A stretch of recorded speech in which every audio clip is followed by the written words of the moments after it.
Good morning, students. Hope you all are fine.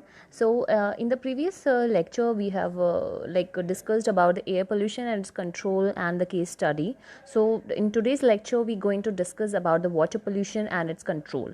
You know it very well that water quality is being destroyed by the industrial waste, sewages, insecticide, herbicide, rodenticides, and the various other chemical substances which is being used by the human beings in the factories, etc., or in the field, isn't it? Yes. So human beings have been abusing the water bodies around the world by using them for the disposal of all kind of waste. अब हमने देखा भी है कि पहले क्या, जहाँ पे आजकल तो इंडस्ट्रियल वेस्ट को डंप किया जा रहा है, पहले ये जितने भी इंडस्ट्रियल वेस्ट थे वगैरह, जो फैक्ट्रीज थी, ये अपने वेस्ट को डंप कर रहे थे सीधा वाटर बॉडीज़ में, जिसकी वजह से वाटर की जो क्वालिटी है वो ख़राब हो रही थी. We tend to believe that water can wash away everything, not taking cognizance of the fact that water bodies are lifeline, as well as that of all other living organisms. So we know that water, how precious water is to us, isn't it? So basically all living organism, they require water for their various kind of activities. अगर आप देखें, आपके जितने भी house hold works हैं वो आप पानी की सहायता से करते हैं. आपको अपने सेल्स के लिए वाटर चाहिए, यू ड्रिंक वाटर. जो आपका ब्लड है उसके अंदर भी मैक्सिमम अमाउंट ऑफ वाटर है, आपकी बॉडी जो सेल्स के अंदर है मैक्सिमम अमाउंट ऑफ वाटर है, isn't it? So you require water for your basic activities as well as for your body. Can you list what all tend to try and wash away through our rivers and drains? You know it very well कि हमारे जो rivers हैं basically, right, हमारे जो drains हैं, इनके अंदर बहुत सारे ऐसे पेस्टिसाइड्स या अदर ऐसे केमिकल्स प्रेजेंट हैं जो कि बेसिकली हमारे इन वाटर बॉडीज़ को डिटोरिएट कर रहे हैं, इजंट इट? सो इस तरह की हम कह सकते हैं कि जो पोल्यूटेड चीज़ें हैं, अब हम जानते हैं कि हम कितनी सारी एक्टिविटीज़ हैं जो रिवर के आसपास हो रही हैं, जैसे वॉशिंग ऑफ एनिमल्स हैं या वॉशिंग ऑफ क्लोथ्स हैं, है ना. आपने देखा भी होगा कि कई सारे ऐसे नहरें हैं जहाँ पर बच्चे कूद रहे हैं, नहा रहे हैं, एनिमल्स को नहला रहे हैं. तो ये ऐसी एक्टिविटीज़ हैं जो कि पानी को गंदा कर रही हैं, right? Due to such activities of humankind, the ponds like lakes, streams, river, estuaries, oceans becoming polluted in several parts of the world. We know it very well. Realizing the importance of maintaining the cleanliness of the water bodies, the government of India has passed the Water Prevention and Control of Pollution Act in 1974. We know that कि अब इस चीज़ को मद्देनज़र रखते हुए Indian की जो government है, ऑब्वियसली उन्होंने एक एक्ट पास किया था 1974 में, water prevention and control of pollution act in 1974, to protect our water resources and basically the rivers, right. So अब हमें ये पता है कि हमारे इन वाटर बॉडीज़ में जो इसको पॉल्यूट कर रही हैं, हम उसमें बेसिकली कहाँ कहाँ से वेस्ट आता है. तो सबसे पहले हमारा डोमेस्टिक वेस्ट, जिसमें हम सीवेज के बारे में पढ़ते हैं, industrial waste, surface run off water जिसमें इंसेक्टिसाइड, पेस्टिसाइड, इजंट इट, ये सारी चीज़ें प्रेजेंट होती हैं. So domestic sewage and industrial effluent.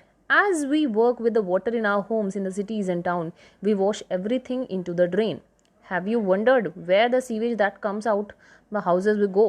आपके घरों से जो ये सीवेज का पानी निकल रहा है, बाथरूम से जो निकल रहा है, किचन से जो निकल रहा है, कहाँ जाता होगा ये?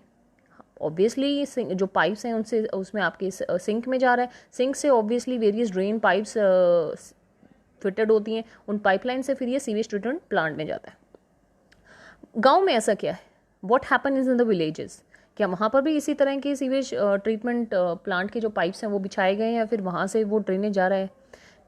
ऐसा पहले नहीं था, है ना. पहले वहाँ पे पिट्स बनाए जाते थे, गड्ढे बनाए जाते थे, और उन गड्ढों में ही वो पानी वहाँ सीपेज करता था underground. So is the sewage treated before being transported the nearest river and mix with it? Yes, पहले होता था कि आजू बाजू की जो नदियाँ हैं उनमें सीवेज डिस्चार्ज कर दिया जाता था. बड़ी बड़ी फैक्ट्रियों का वहाँ पे इंडस्ट्रियल जो वेस्ट है वो डिस्चार्ज कर दिया जाता था. तो हम ये कहते थे कि अगर पानी की जो क्वालिटी है वो 0.1% से भी ख़राब हो सकती है ना.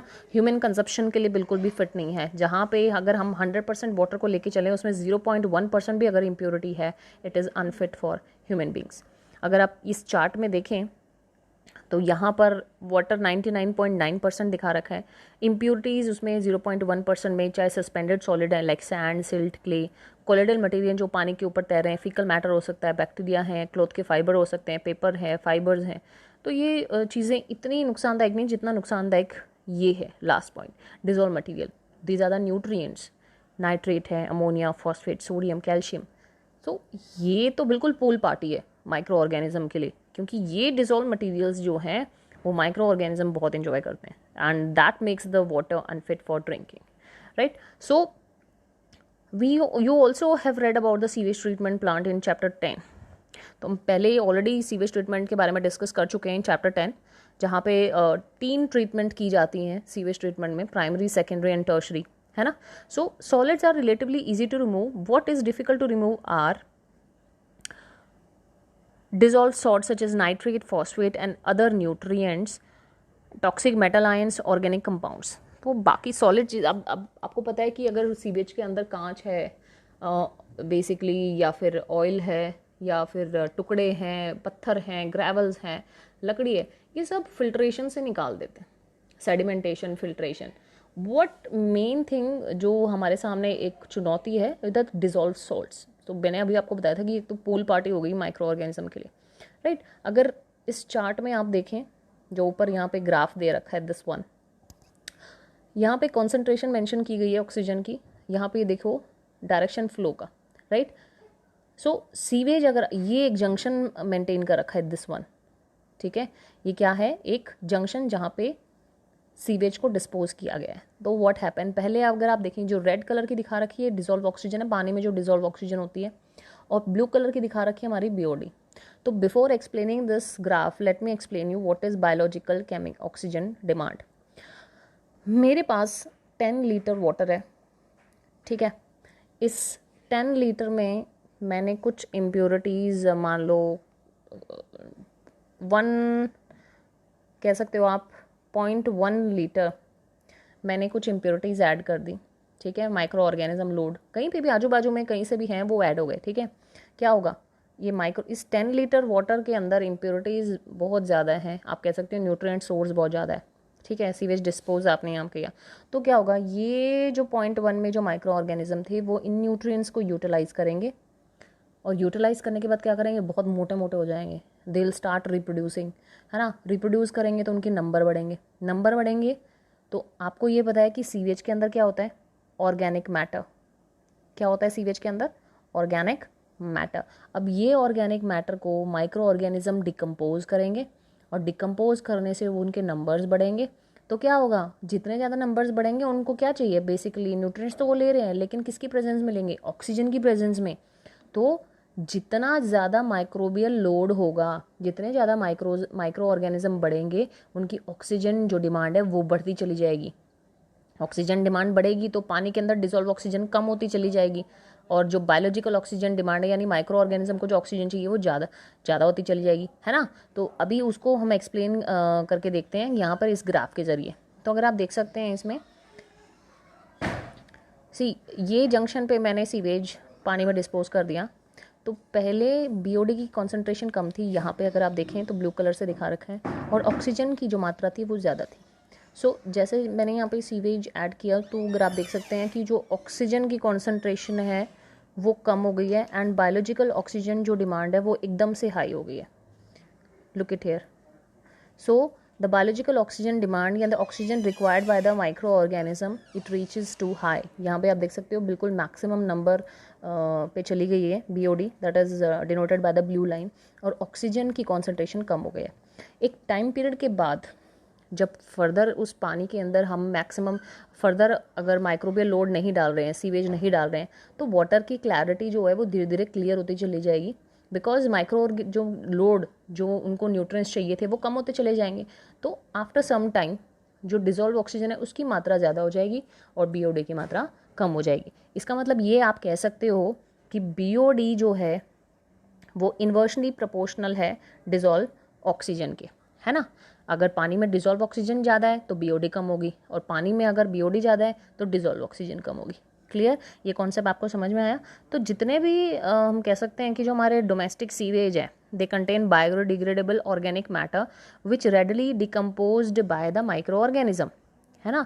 और उनको इस प्रोसेस को करने के लिए क्या चाहिए, ऑक्सीजन, ठीक है। उसके बाद ये जो ऑक्सीजन, तो बायोलॉजिकल ऑक्सीजन डिमांड को आप कैसे डिफाइन करोगे? It is the amount of oxygen which is required by the micro organism to decompose the organic matter present in the water. Clear? So I explained you about this graph. तो basically next हमारा topic आता है eutrophication. So eutrophication, presence of large amount of nutrients in the water also causes excessive growth of planktonic algae in the water, which impart distinct color to the water bodies basically. So आपने देखा भी होगा कि आसपास आपके जो Pond's हैं basically जो एज्ड हो गए हैं, और तालाब के ऊपर आपने ग्रीन मैट देखा होगा, it is nothing but the algal growth. ठीक है, this is known as algal bloom और यूट्रोफिकेशन। ये एल्गल ब्लूम्स किस वजह से हैं? क्योंकि जो पानी की जो क्वालिटी है बेसिकली वो डिटोरिएट हो गई है, ख़राब हो गई है। क्यों? क्योंकि उसमें maximum amount of organic matter present है, maximum amount of nitrogenous phosphate जो प्रेजेंट है, जिसकी वजह से जो एल्गल ग्रोथ है वो ज़्यादा हो गई है। ठीक है, so algal bloom causes the deterioration of the water quality and fish mortality. Yes, suppose जो ये एल्गी है ये वाटर सरफेस पे ग्रो करेगी, है ना? तो वाटर सरफेस पे ग्रो करने से क्या होगा? जो एक्वाटिक एनिमल्स हैं ऑब्वियसली उनको डिजॉल्व ऑक्सीजन नहीं मिलेगी तो दिल डाई। तो यहाँ पे फिश मोर्टेलिटी का मतलब यही है कि जब एल्गल ब्लूम फॉर्मेशन होगी तो जो एक्वाटिक एनिमल्स हैं they leads to mortality, right? Some algal bloom forming algae are extremely toxic to human beings as well as animals. So this is one of the major drawback, जहाँ water की quality ख़राब होने से biological oxygen demand बढ़ रही है। दूसरा यहाँ पे एल्गल ब्लूम हो रहा है ना? You oh may have seen the beautiful mauve coloured flowers on the very apparently shaped floating plants in the water body. These plants which were introduced in India for their lovely flowers have caused havoc by their excessive growth by causing blocks in our waterways. Yes, we are talking about Bengal terror. मैं आपको first chapter में भी explain कर चुकी हूँ कि water hyacinth, isn't it? It's a weed which is being introduced in India for its beautiful flower. लेकिन हमें ये नहीं पता था कि ये जो प्लांट है वो इतना एक्सेसिव रेट पे ग्रो करेगा और वाटर सरफेस को कवर कर लेगा, जिसकी वजह से हमारे जो एक्वाटिक एनिमल्स हैं वो मर जाएंगे, है ना? ये प्लांट अगर आप इसको निकालते भी हो किसी वाटर बॉडी से तो आप समझ लीजिए ये उतने ही हाई रेट पे दोबारा से डुप्लीकेट होगा, रिप्रोड्यूस होगा। They have a faster ability to grow. ठीक है, so these plants of water hyacinth, इनका जो जेनेरिक नेम है वो है Eichhornia crassipes, the world most problematic aquatic weed हम इसको कहेंगे, and also called terror of Bengal. They grow abundantly in eutrophic water bodies, जहाँ पर एल्गल ब्लूम्स बेसिकली ज़्यादा हैं तो ये वहीं पे ग्रो करते हैं। तो अगर आप सोचिए जहाँ पे एल्गल ब्लूम भी हो और बंगाल टेरर भी हो तो वहाँ के जो एक्वाटिक एनिमल्स हैं उनकी तो शामत आ गई है। ठीक है, so they create imbalance in the ecosystem. Next अगर हम देखें तो जो हमारा ये है सीवेज है, इसके अंदर काफ़ी ज़्यादा अमाउंट में कई बार, या फिर आप कह सकते हो वाटर बॉडीज़ जो पोल्यूटेड है उनमें हैवी मेटल्स की भी कॉन्सेंट्रेशन होती है। और ये हैवी मेटल्स जो हैं ये इनको हैवी मेटल्स हम कहते क्यों हैं? बिकॉज इनकी ये जो मेटल्स हैं, ये जो एलिमेंट्स हैं, इनकी डेंसिटी मोर देन 5 ग्राम पर सेंटीमीटर क्यूब से ज़्यादा होती है। ठीक है, जितने भी एलिमेंट्स हैं जिनकी डेंसिटी 5 ग्राम पर सेंटीमीटर क्यूब से ज़्यादा है, जैसे mercury, cadmium, copper, lead etcetera, ये सब क्या कहलाएंगे? Heavy metals. ठीक है, दे मस्ट बी प्रेजेंट। ये आते कहाँ से पानी में? ये पेट्रोलियम से, पेपर मैन्युफैक्चरिंग जो एक्सट्रैक्शन प्रोसेसिंग फैक्ट्रीज़ हैं, केमिकल मैन्युफैक्चरिंग जो फैक्ट्रीज़ हैं, वहाँ से ये पानी में आ जाते हैं जब ये डंप करते हैं। ठीक है, सीवेज जो घरों से निकल रहा है, जो डोमेस्टिक वेस्ट कहलाया जाता है, उसके अंदर भी काफ़ी हार्मफुल पैथोजेंस होते हैं। Pathogens the disease causing microorganism. So अगर हम उसको प्रॉपर से डिस्पोज नहीं करेंगे तो it may cause an outbreak and serious diseases in the human being, in the animals जो उस पानी को ड्रिंक कर रहे हैं। लाइक मोस्ट ऑफ द आप कह सकते हैं बहुत सारी डिजीज़ ऐसी हैं जो ह्यूमन बींग्स में कॉज होती हैं because of the polluted water. So you can say cholera, which is being caused by the Vibrio cholerae. It's a bacterial disease. Jaundice, hepatitis, है ना? Typhoid, Salmonella typhi, it's a bacterial disease. Then dysentery, it is also a bacterial disease caused by the Shigella. So अगर हम इनको proper से dispose नहीं करेंगे तो it may cause havoc in the human society. Clear? Next topic is biomagnification. A few toxic substances often present in industrial wastewater can undergo biological magnification, which we already dealt this topic in the class 10th. जहाँ पे biomagnification या bioaccumulation में क्या होता है कोई भी toxic, जैसे फॉर एग्जांपल मैं आपको पहले एक एग्जांपल देती हूँ, कोई भी किसान है, वो अपने फील्ड में पेस्टिसाइड, हर्बिसाइड, इंसेक्टिसाइड का छिड़काव कर रहा है, ठीक है। उसने छिड़काव किया, बारिश आ गई, बहुत तेज़ बारिश आ गई। बारिश इतनी तेज़ थी कि जो पानी था, सरफेस वाटर जो था वहाँ पे, वो रन ऑफ हो गया ढलान वाले एरियाज़ में, ढलान में चला गया। वहाँ पे हम रिवर प्रेजेंट हो तो ऑब्वियसली जो वो पेस्टिसाइड वगैरह छिड़के थे वो पानी के साथ मिक्स होके उस रिवर में जाएंगे। रिवर में जाने से क्या होगा, जो छोटे छोटे फिशेस हैं वो उनके बॉडी में जाएगा, उन फिशेस को जो कंज्यूम करेगा लार्ज फिशेस वो उनकी बॉडी में जाएगा, उन लार्ज फिशेस को फिर कोई बर्ड्स जो खाती हैं फिशेस वो अगर कंज्यूम करेंगे तो वो टॉक्सिक उनमें जाएगा। तो ऐसे क्या होता है, टॉक्सिक की मात्रा ट्रॉफिक लेवल में इंक्रीज होती जाती है। अगर आप इस ग्राफ में देखें, यहाँ पे बिल्कुल बहुत ब्यूटीफुली दिखाया गया है। सपोज डीडी की कॉन्सेंट्रेशन जो मेरा रन ऑफ वाटर था वाटर बॉडी में मिलने के बाद थी 0.003 पार्ट्स पर मिलियन, ठीक है। उसके बाद पानी में प्रेजेंट जो छोटे छोटे एनिमल्स हैं उन्होंने उसको कंज्यूम किया, उनकी बॉडी में इतनी मात्रा पहुंच गई 0.04 ppm, ये से ज़्यादा हो गई ना, क्लियर। सो अब जो स्मॉल फिशेस हैं जिनको उस जू प्लैंटन पे जो फीड करते हैं, तो यहाँ पे भी अगर आप देखें तो टॉक्सिक की मात्रा बढ़ गई है। फिर लार्ज फिशेस से होते होते बर्ड्स ईटिंग फिश, जो फिश ईटिंग बर्ड्स हैं उनमें आप देखिए डीडीटी की कॉन्सेंट्रेशन है 5 ppm। तो trophic level to trophic level जो अमाउंट है टॉक्सिक की वो बढ़ती जा रही है। This is known as biomagnification, clear, bioaccumulation. This phenomena is well known for the mercury and DDT. Basically कि टॉक्सिक की जो कॉन्सेंट्रेशन है वो trophic level to trophic level increase होती जाती है, and that is known as biomagnification. So that's all for today's class. Next class we're going to see various eutrophication and other case study of wastewater treatment, clear, and the solid waste. So that's all for today. Thank you so much. Stay home, stay safe.